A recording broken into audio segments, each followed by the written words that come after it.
Shalom, selamat pagi. Sate pagi hari ini bertemakan Terapi Gua Adulam, karya Pendeta Dr. Andar Ismail, dari seri buku Selamat Ulang Tahun, terbitan BPK Gunung Mulia. Daud sedang bersembunyi di Gua Adulam. Ia akan dibunuh oleh Raja Saul. Itu gara-gara Daud populer. Daud adalah seorang perwira muda yang memang populer. Ia cakap memimpin pasukan. Ia juara memanah. Ia juga digemari orang karena cakap berpantun dan main kecapi. Begitu populernya Daud sehingga putra mahkota Raja Saul yaitu Yonatan sangat memuja Daud. Semua itu menyebabkan Raja Saul mengiri dan membenci Daud. Kebencian itu terus memuncak.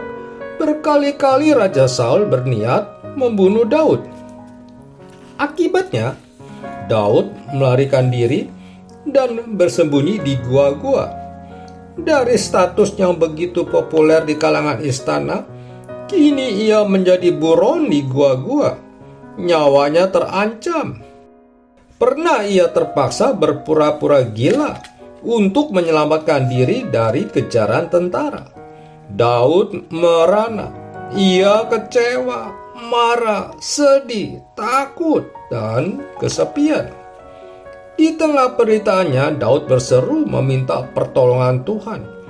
Ceritanya ia dicatat antara lain dalam Mazmur 34, 35, 142, dan 143. Perhatikan jeritan hati Daud. Pandanglah ke kanan dan lihatlah, tidak ada seorang pun yang menghiraukan aku. Tempat pelarian bagiku telah hilang, tidak ada orang pun yang mencari aku.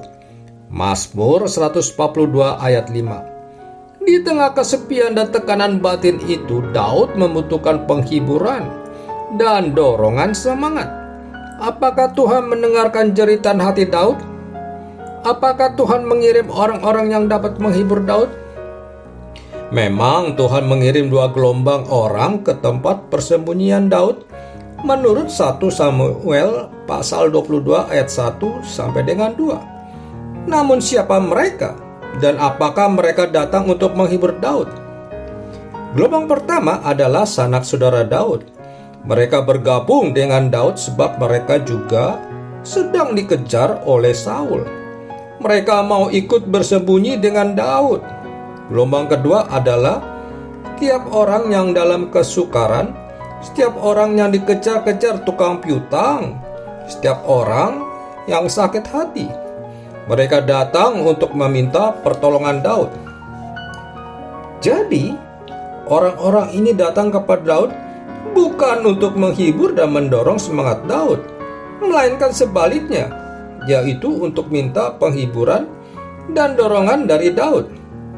Mereka datang bukan untuk memberi pertolongan, melainkan untuk meminta pertolongan. Bayangkan reaksi Daud ketika melihat orang-orang ini datang, apalagi jumlah mereka cukup banyak, yaitu 400 orang. Mungkin Daud berpikir, "Loh, saya sendiri sedang kesusahan. Mengapa Tuhan malah mengirim orang-orang yang juga kesusahan? Mereka malah akan menyusahkan aku." Ternyata itulah justru cara Tuhan menolong Daud.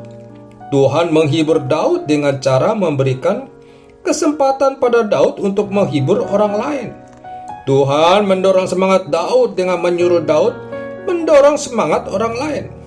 Dengan begitu, Tuhan memakai terapi yang membuat objek berubah fungsi menjadi subjek.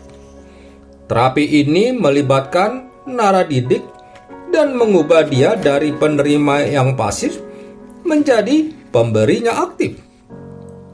Sebagai hasil terapi ini, Daud yang semula meratapi diri sendiri tersentak menghadapi orang-orang yang memerlukan pertolongannya. Lalu Daud bersibuk menolong mereka dan menjalankan peran kepemimpinan atas mereka. Dalam ayat 2 ditulis, maka ia menjadi pemimpin mereka. Tiap orang setiap kali memang perlu berada di pihak penerima, menerima dorongan semangat, menerima penghiburan atau menerima pertolongan. Namun, jika kita terlalu lama berada dalam situasi ini, maka kita bisa jatuh dalam sikap mengasihi diri atau self-pity. Orang yang mengasihani diri sendiri biasanya membesar-besarkan penderitaan dan kemalangannya, sehingga akibatnya ia merasa sangat iba pada dirinya sendiri. Akibatnya, ia juga cenderung untuk hanya memikirkan diri sendiri, yaitu kemalangan dirinya. Lalu ia kecewa bahwa orang lain tidak mengasihani dia. Akibatnya, ia makin merasa kasihan pada dirinya. Lingkaran setan ini bisa menjadikan sangat egosentris. Di hadapan Tuhan pun orang yang mengasihi dirinya sendiri dapat menjadi egosentris. Yang menjadi pusat doa adalah kemalangan dirinya. Apa Tuhan mendengar doa itu? Ya, namun bentuk pertolongan Tuhan belum tentu sesuai dengan apa yang diminta dalam doa. Daud meminta agar Tuhan mengirim orang-orang yang menghibur dia. Tuhan mendengar doa itu, tetapi dengan cara yang sebaliknya, yaitu Tuhan mengirim orang yang meminta penghiburan dari Daud. Ternyata justru dengan menghibur orang lain, Daud menjadi terhibur. Itulah terapi gua Adulam. Terapi seperti ini saya lihat dijalankan oleh ibu saya. Ketika itu hidup kami susah. Ibu mencari nafkah dengan membuat kue sumpia. Dari pagi sampai malam ia berjongkok memarut kelapa, menumbuk udang, menyangrai bumbu, membuat adonan terigu, membuat kulit pembungkus, dan sebagainya. Ibu tampak lelah dan semakin kurus. Ia tidak pernah berhenti bekerja. Namun, tiap Selasa sore ia menyempatkan diri untuk pergi dengan beberapa anggota kaum ibu gereja Tionghoa Kitokauhwe. Ia melawat orang-orang diakoni, yaitu orang-orang miskin yang menerima bantuan uang dari gereja. Yang mencolok adalah bahwa wajah ibu saya tampak lega setiap kali pulang dari perawatannya.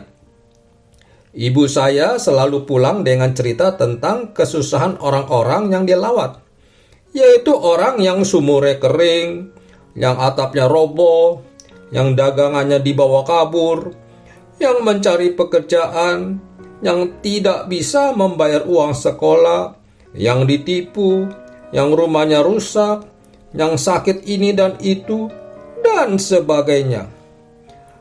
Pada akhirnya, tiap cerita, ibu selalu berkata lirih, kita pikir kita ini susah, orang lain lebih susah.